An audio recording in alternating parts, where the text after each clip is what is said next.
Hello, good evening, and welcome to another episode of Arlington County's COVID Conversation. We are here tonight with some of our county's faith leaders to have an honest and open conversation about the impacts of COVID-19 and what they're hearing about the vaccine. I'm Board Member Christian Dorsey, and I'm happy to be joined this evening by Imam Javid Bhaiyat, who is the Director of Education at the Bangladesh Islamic Center here in the Green Valley neighborhood, Natan Freller, who is the Rabbi at Congregation Etz Hayim. We also have Reverend Craig Harcum, who is the Senior Pastor at the Macedonia Baptist Church, and Reverend Amanda Poppei, who is the Senior Minister at the Unitarian Universalist Church of Arlington. Thank you all for being here with us tonight. Now, before we begin with the conversation with our faith leader guests, I want to take a moment to provide a quick update on where Arlington is in the vaccination process. Now, Arlington is technically in what is known as phase 2, which means anyone who is aged 16 or older is eligible to receive the COVID-19 vaccine. Now, our Department of Public Health is pre-registering to ensure individuals that live and or work in Arlington are going to receive priority for receiving the vaccine appointments, which are made available through our government. And this is why we're asking everyone who hasn't done so already to register themselves at vaccinate.virginia.gov. Now, additionally, anyone can use another online tool called vaccinesfinder.org to search for additional appointments, which may be made available through participating pharmacies around the region and throughout the state. And now that more vaccines are becoming available, and thankfully the supply is starting to consistently ramp up week by week, we are encouraging everyone, all Arlingtonians, all Virginians, and anybody from anywhere else to get vaccinated to protect themselves, their loved ones, and all of our communities. And in fact, we know that getting most of us vaccinated is the best and most efficient way for us to get through to the end of this pandemic and return to a life that resembles normal as closely as possible. And you know, as we think about this COVID pandemic that we've now been in for more than a year, the results are looking promising. Cases continue to inch downward. The number of people who are hospitalized with severe COVID disease continues to decrease. And fortunately, we see nowhere near the rates of fatalities for people who do become sick with COVID. We are so very close, and we encourage everybody to keep the faith in order to get us to the end point as quickly as possible. So now let's get started with getting to know our guests a little bit. So I'd love to hear from each of you so that you could share a little bit about yourselves and your faith organization. Why don't we begin with Imam Bhaiyat? Hi, everyone. My name is Imam Javid Bhaiyat. I am currently the director of the Bangladesh Islamic Center over in Arlington, Nelson Street. I've been the director there for the past 2 years. I'm also the head of education of the Islamic Community Center of Laurel, and I'm also the president of the Maryland Institute of Development, as well as being the head of the DMV Council of Religious Scholars. Terrific. Thank you so very much. We'll move next to Rob Natan. Hello, everyone. Thank you so much for having me here today. It's an honor to be participating in an event with so many amazing faith leaders. And I'm originally from Brazil. I moved here about 6 years ago to study, and I just moved to Arlington over this last year. And it has been a very interesting challenge to get to know our community and know all the other clergy and faith leaders in the area and be able to connect and do this important work, everyone together. I'm the Rabbi at Congregation Etz Hayim, which is a synagogue on Route 50. And we're very, very happy to be here in Arlington. Our community is very, very engaged in so many areas of our civic and social action that is a really honor to be here representing our members in this space. Thank you so much. And someone who also knows a little bit about moving to this community around the onset of this global pandemic, Reverend Harcum. Hello. Thank you so much for having me here. This is a pleasure to be here. Thank you so much, Christian. It is a joy to be a part of this conversation, which is so necessary. I am Craig Harcum, the pastor of Macedonia Baptist Church in Arlington, Virginia, and I am here to say we're excited to be a part of this conversation. We just look forward to serving the community in every possible way.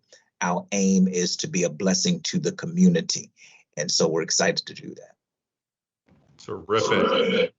And the recently installed senior minister at UUCA, Reverend Poppei, welcome. Thank you so much. Yes, it feels like we have a lot of newbies here. We're all getting to know the Arlington community and our congregations. And for me, that really has happened virtually. I began as senior minister at UUCA in August. We are a Unitarian Universalist congregation, and we say we're a place where people come for community, find inspiration, and live with purpose. And for us, much of that is about justice work and connection. So it's been a real joy to get to know the interfaith community through Arlington Interfaith Network and in other ways here in Arlington. So glad to be here with you all today. Well, that's terrific. So, thank you all. And I guess we can say a big community welcome to those of you who have joined with us only during this time when community life is altogether very different. And, it's been a little over a year since we've all had to adjust to COVID restrictions. I'm curious as to what are some of the biggest challenges that you all have faced, not only becoming a part of this community, but working with your congregations in this very different virtual environment. Why don't we start with you, Reverend Poppei? Well, so we have been having, just virtual worship services since really things closed down. And I think with the year anniversary, a lot of us are in that space of remembering how long we thought we might be shut down, how long we might be apart, and then realizing how much longer perhaps it was. And it does take a lot of, it takes work to stay connected. And we've been very grateful for technology, for our virtual worship services, which are on Facebook and YouTube. And, people use the chat to connect and share what's happening in their lives. And then we go over to a Zoom coffee hour and you gotta bring your own coffee. But it is an opportunity for people to still remain connected. And I think now, little by little, we're starting to be able to we've just had a little gathering on campus for people to just even come home and visit and remember what it's like to be together on our campus and our space, and to start connecting with the community. So I was able to volunteer with the Complete Vaccination Committee. We've got some other folks who've done the same. It feels so good to be inching back safely, thoughtfully, carefully. And for me, that's the impulse toward the vaccine is the sooner we get ourselves, the whole community safe, the sooner we can be back with each other in person. So, indeed. What about you, Reverend Harcum? Well, it's interesting because I started as the new senior pastor in January of 2020, and then 2.5 months later, the pandemic hit, and so I've been in person for 2.5 months and virtual for over a year. And so you can imagine the joys and the challenges and the ups and downs of that. But through it all, we've been blessed to have virtual services. We are currently having services on Facebook and YouTube. So we're using both of those platforms. We utilize Zoom like everybody else that is almost zoomed out, but we love Zoom for Bible study and special meetings.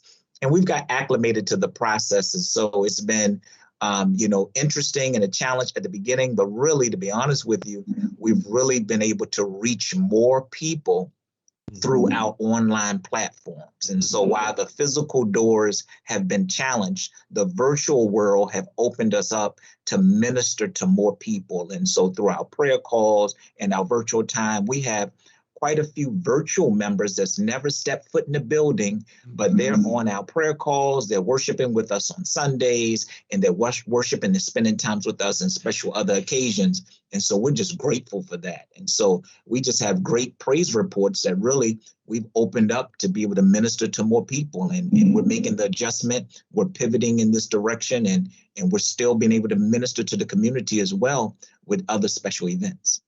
Well, that's great to hear. How about you, Rob Natan? Well, it's a very interesting dynamic for us, for the Jewish community, because we need a quorum of 10 people together, even to be able to do some of the most important prayers we have in our service. And more than that, with Jews, we don't really know how to pray with our own words. I'll tell you that about 90% of our service is reading through scripture, through the Bible, and from texts written by other rabbis throughout history. And only about 10-15% we actually dedicate to our own words. So a big piece of our service is singing together. And that's something that the online world cannot recreate in the same way that we're able to do in person. So that has been a very interesting challenge for us to try to overcome. And one of the things we've been doing is that we're exclusively on Zoom. We're not live streaming that anywhere, because our service is not meant to be watched. Our service is meant to have you participating. So instead of using this time to actually reach out to new people, we're really focusing in trying to respond to the challenges of our own community in that sense. I want to see you there with me. I want you to be able to be present, even without your voice, even without singing together, which is so hard for us to not hear each other's voice as we sing together. But at least I can see you singing, even though you're muted on your end. So that has really brought a really nice feeling of community to us, that we can actually see everyone.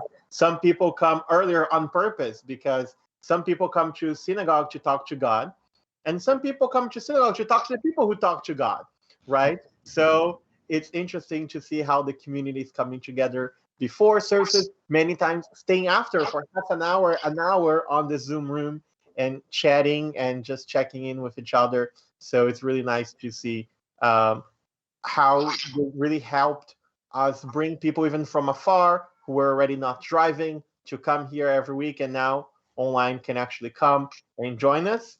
At the same time that we can't wait to be back, we're right now in the preparations to be able to safely be back in our building.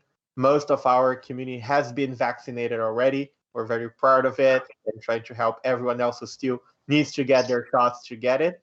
So we are starting in already looking forward to being back in the building, remaining with Zoom open. If anyone is not comfortable yet or doesn't have the vaccine, doesn't want to come in yet, we're going to have you on the TV inside the sanctuary with all of us.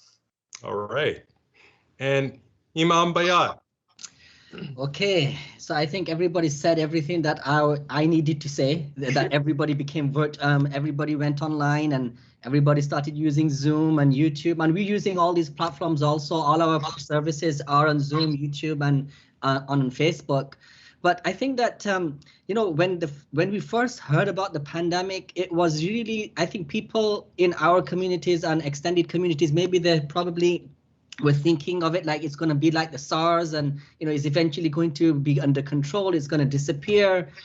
But COVID proved us wrong, right? And suddenly we come to March, and there's an entire, unprecedented lockdown. People never been in their homes before. Like, people never been in this situation. Children, mothers, children, all in one place. It presented a lot of challenges, and then the COVID death started coming in, and we started losing people. The hospitalizations, people having social issues because they're they're being in the home, and there's counseling being done, and all that went virtual. But still, I think that the challenges, we're not over this. I mean the long-term impact of us being isolated, and what's going to be the social impact of that. Our children, is COVID really, are we going to really return back to complete normality even after we're vaccinated? I mean, it's going to take years probably to get to even go back to something which might be considered normal as pre-COVID. And I'm just wondering what the long-term impacts would be on our children. and to the society at large. Indeed. Well, I mean, you all bring such optimism to this conversation. Typically, when we discuss restrictions and the adaptations, it comes from many people with a sense of, certainly regret. And what I hear from all of you is your boundless optimism in figuring out how to adapt to meet the needs of your community and to not only persevere, but to figure out what from this might become long-term opportunities to engage in ministry, as Reverend Harcum said. But I think what I also hear from everyone is, let's get back to the opportunities for us to be together in person, because that has incredible value. You know, speaking of it, we're now at the stage where the vaccine does provide the path for that, but not everybody is ready to take us up on the offer to get the vaccine. So I'm curious as to what you're hearing from your own congregations, people in your networks, about the vaccine itself and their willingness to take it. Rob, Natan, you said that many people in your community have been vaccine eager. So why don't we start with you? What are you hearing on the ground? So as I was mentioning that before and after services, people stay and talk for about a month. That's all they talked about. For about a month, people were asking, were you able to register? How did you do it? Can you teach me? And you can see really the word spreading and people really helping each other. People who are 74 years old and really hoping that they're going to have their birthday really, really soon so they can register, because it's only open for the 75 years old and up.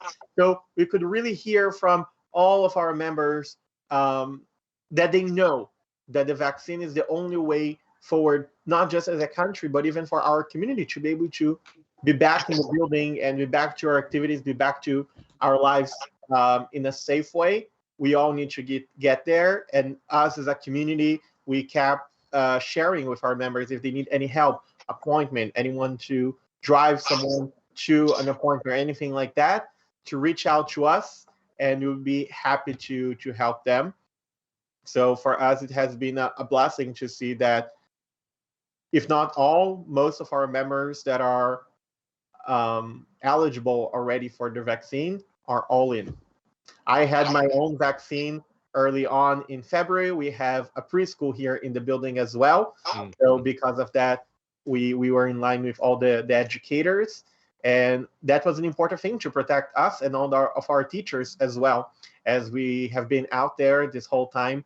Our preschool is running outdoors, which is great. And that's something that I don't really want us to come back completely. I think the kids just love being outdoors, and we're going to try to figure out ways to keep using more of the outdoor spaces of the congregation, and in a way that is everyone safe and protected, and the school can keep going and the synagogue can keep going. So I really encourage everyone to do the same. Beautiful. How about you, Imam Bhaiyat?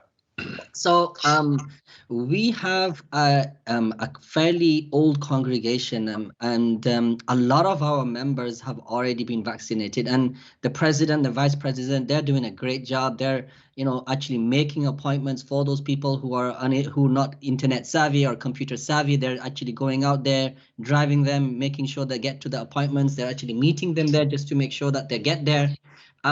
So we do have a large number of people who are either vaccinated or in the process of being vaccinated, and I would say about a 50-50% approximately. If you were to give it a ratio, we're about 50% there, and 50%, about 50-50. We're nearly there, and it's the month of Ramadan, and I don't know if you're aware of it, in the holy month of Ramadan, and we all have to get together. So, there's social distancing in place, but obviously there's some negative publicity out there also regarding the vaccination, and that doesn't help. Yeah. Indeed. So misinformation, lots of reasons why people may be slow to take us up on it.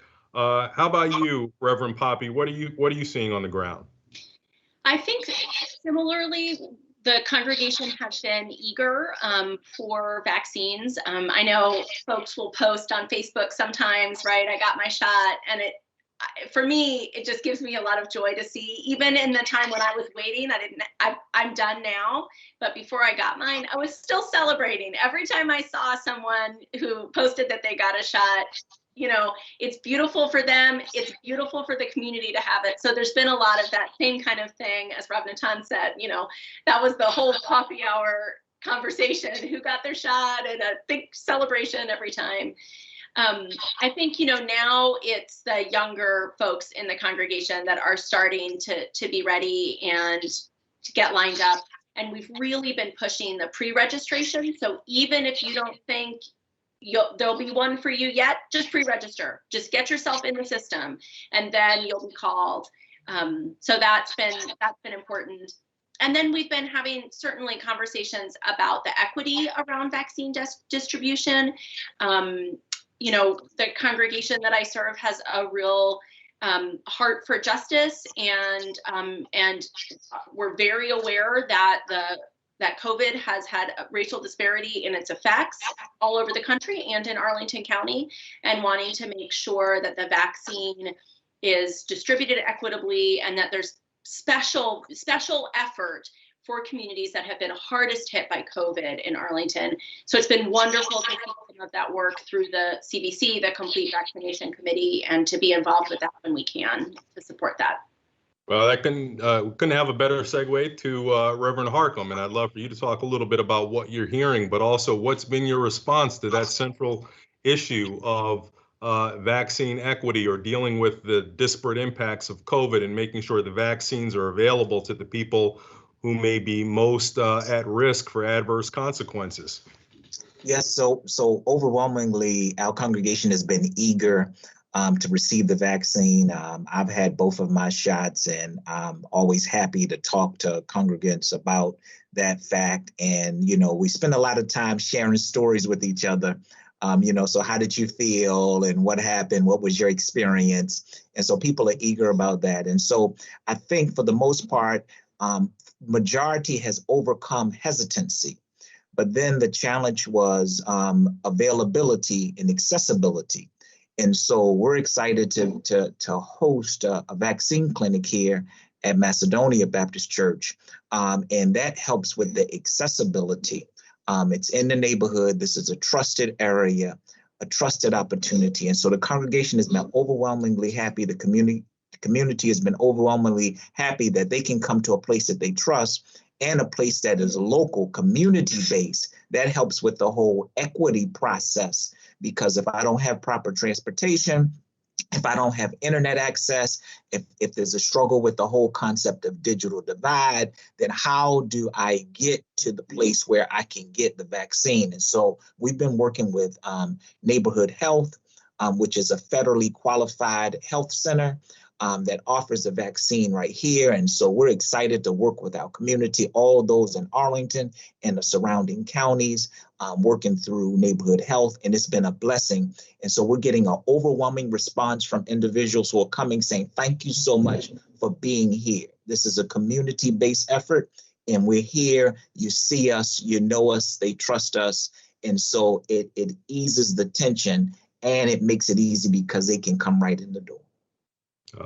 That is really exceptional, and it's what it takes. You know, we have public health clinics, and certainly pharmacies are getting in on the act, but we also know that these clinics are difficult to reach for some in our community. They're not pharmacies in every neighborhood, so it takes an all hands on deck approach to make sure we're able to meet our goals. And I just want to thank each and every one of you for being involved to the extent that you have been in making sure that awareness was spread widely.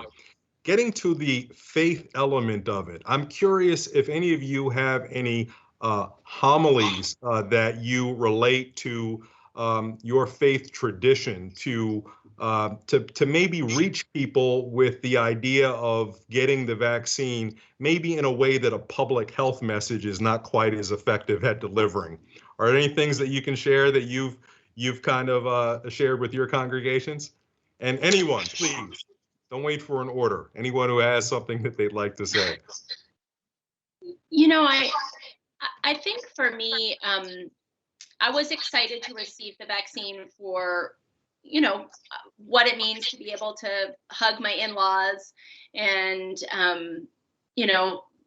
have pastoral care visits, right, with folks that really want to sit with me and be with me. But I think the faith piece is much wider than what the vaccine can do for me. It really is about the way we are interrelated. Within our tradition, we believe we are part of an interdependent web, that we are one human family, all of us connected, and we just don't, there's no real existence that's just alone. We can't just be on our own. We are connected to each other.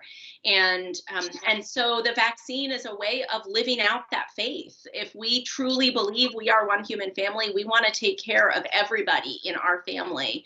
And getting a vaccine myself might have benefits for my life, but I really do it for the rest of us. And we all need to do that, right? That to me is the faith part. It's about our connection with each other, the fact that we really are one at our heart. Thank you. I must agree that, the thinking of others, think more of others than you think of yourself. And so thinking of your grandkids, thinking of your community, thinking of your family, thinking of a safe way to come back together again in fellowship, because we know fellowship is so important. A great fellowship leads to even better discipleship. And that leads to even better worship. And so we want to make sure we're thinking of others. And so we try to encourage people to think of others, even if you're a little nervous, a little afraid. Take the extra effort. Look at your grandchildren, look at your children, look at your family, look at your mother, your father, your grandparents, and think of them and take the leap of faith. And then also, in addition to that, as a church, we're aiming to not only save lives spiritually, but we're trying to save lives physically as well. And so this gives us an opportunity to minister in that way. Imam Bhaiyat, Natan? Yeah, well, we have, as part of our religion, and there is a verse of the Quran in which says that a person shouldn't put himself in a place of destruction, in where he is putting himself in a place where he might be open to catching COVID, or he might. So what we do, and through our lectures, we make sure that, as the Reverend mentioned, that we're not just spiritually enlightening our congregation. It's also important that everybody remain safe. They remain everybody think of others and before they think of themselves, and not to be selfish. And we need to make sure that we are doing everything that's in our power possible to make sure that our congregations, our families, and our communities are safe. Yeah, for us, it's I usually tell people here in our community that if you're concerned about believing in something, we can discuss about believing in God. But about the vaccine being safe, we know it. It's even easier to just know it. It's science. We have the numbers to prove it. So if you're coming here and you believe in God, it's even easier to really believe that the vaccine can save lives. And in our tradition, we read a part of the Torah, of the first 5 books of the Hebrew Bible every week. And very interestingly, this week, we read chapter 19 of Leviticus. And there it says that you shall not stand idly by the blood of your neighbor. And that's a commandment that we take very seriously. For us, if we now have the possibility of saving lives and we don't, we're not following that commandment. So really wearing masks, socially distancing, even those who have the vaccine right now, is actually fulfilling a very, very important divine commandment in our tradition. Terrific. We have, I could keep this conversation going. I'm so incredibly fascinated, but our time is running short. And why don't we have each of you just deliver a final quick closing message? This is the most popular program in Arlington. So here's your opportunity. Why don't we start with Reverend Harcum? So my message would be continue to think of others and really take this matter serious and get the vaccine. We have the numbers, we have the statistics, we have the science. It's important that we do this so that we can take care of our community and take care of each other. And so reach out to all of the different numbers and the platforms that are being offered to you so that you can get the vaccine for you and your family. Think about the safety and the love of your family and get the vaccine. Reverend Patrick. You know, I think through this whole pandemic, have realized even more deeply how important relationship and connection is.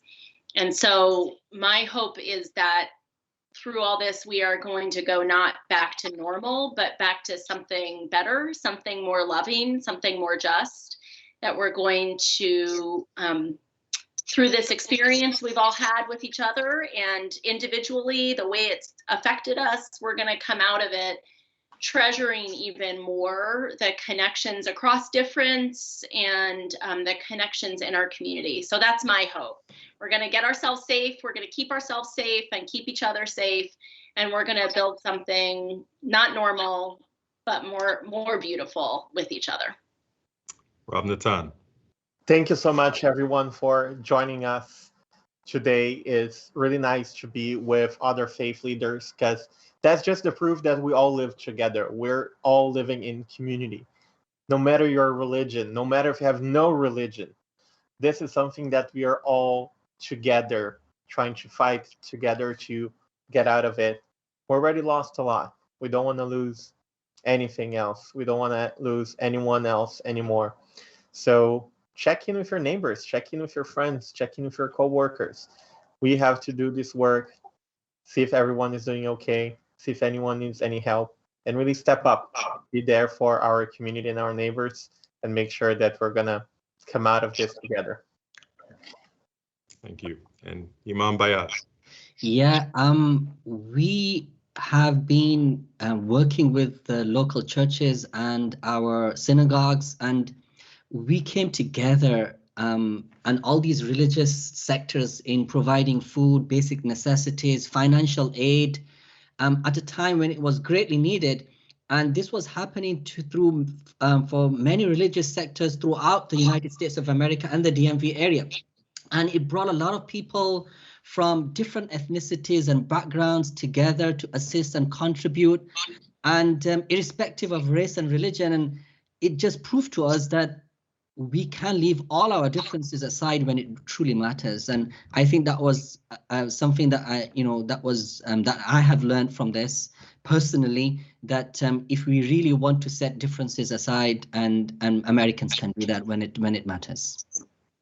Well, thank you very much, and Ramadan Mubarak to you and to everyone else in our Islamic community. And we're a little bit past the Easter and Pesach periods of time, but to everyone in this period of spring renewal, we are so close to being at the end of this very, very dark tunnel, and in no small part due to the efforts of the four of you who really represent the best of our community. And I can't thank you enough for all that you have done to help people on an individual and a community-wide basis.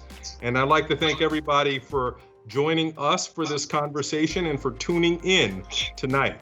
Remember that even if and once you do become fully vaccinated, it's important that we continue to do the things that we know will protect us against all of the variants and anything else that COVID may bring. Wearing a mask, maintaining appropriate physical distancing, and of course, the hand hygiene that will keep everyone safe. Thanks a lot, everyone.